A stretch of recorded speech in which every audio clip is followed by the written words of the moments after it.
So today we're going to spend a little bit of time talking about breathing.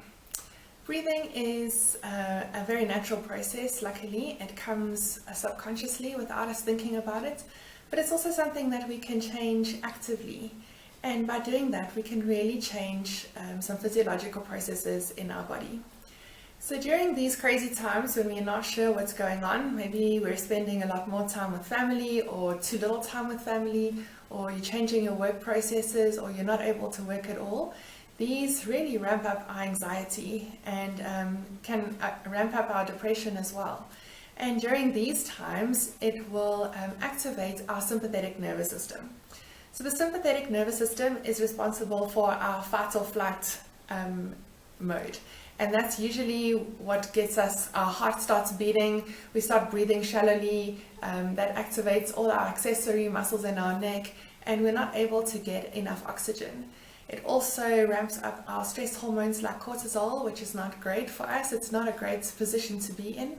And so actually by changing the way we breathe, we can change and try and fool our brain into thinking that we're going into a parasympathetic nervous system state, and that is our rest and digest state. So by changing your breathing patterns, we can really alter our physiological processes and change the way we feel. When we are running in that sympathetic nervous system state, we are more susceptible to a lowered immune system and to persistent pain. So if you are in a chronic pain state or persistent state of pain, it's not good to be in that sympathetic fight or flight or freeze mode. So I'm going to show you some breathing techniques, and I'm going to combine them with Douglas Heel. He is a muscle activation physiotherapist, and he showed us some techniques on how to activate, first of all, your diaphragm. When your diaphragm is working well, you can breathe well. So I want you to try now and just try and stand up and sit down a couple of times. Get a feel for what you are feeling. Get a feel for what your hips feel like. Is it stiff? Is it difficult? Do you hold your breath? Do you need to use your hands to push up? Try and just get a feel for how you are moving today. And once you've done that, we're going to then activate your diaphragm. And to do that, I want you to try and imagine an upside down Y in front of your body. So it comes down your breastbone and then along your rib cage. So we're going to spend some time now with our fingers just to try and dig into that line and work yourself up from the bottom to the top, and you'll feel that there are maybe some tender points that are not very nice, but that's kind of where you need to spend some time and really focus. So you can do this once or twice a day, so don't go too crazy that you bruise yourself that you don't want to come back again here tomorrow. So spend some time in those areas, and if there's a tender spot, just spend some time working there. Then when you get to your breastbone, you'll feel there's also a bit of a tender spot there. Spend some time working on that and just loosening that out.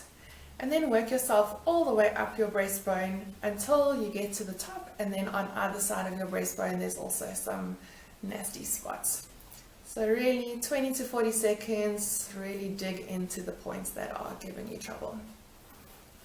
Once we've done that, technically we've activated our diaphragm, and now we're going to try and try some different breathing techniques.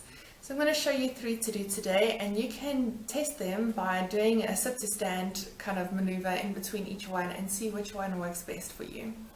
So the first one we're going to do is belly breathing or diaphragmatic breathing. And what you're going to do is put your hands on your stomach, relax your shoulders, and just try and take some really slow, deep breaths in. Take some time to breathe in, to hold it, and then breathe out. As you breathe in, your stomach must fall out. So really breathe into your hands, but try and relax your shoulders so that these accessory movements and accessory muscles don't happen. So try now and breathe in and out.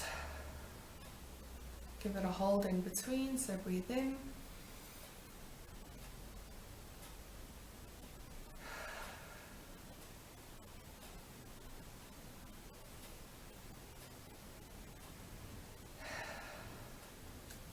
So you can try those. Try up to 10 and see how you feel. Try a sit to stand now and see if that has changed anything.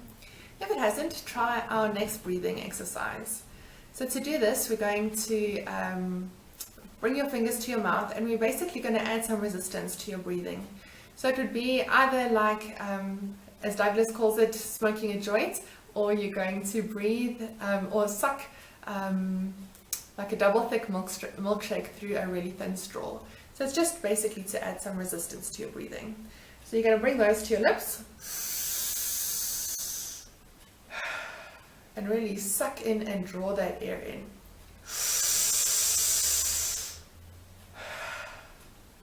Another one.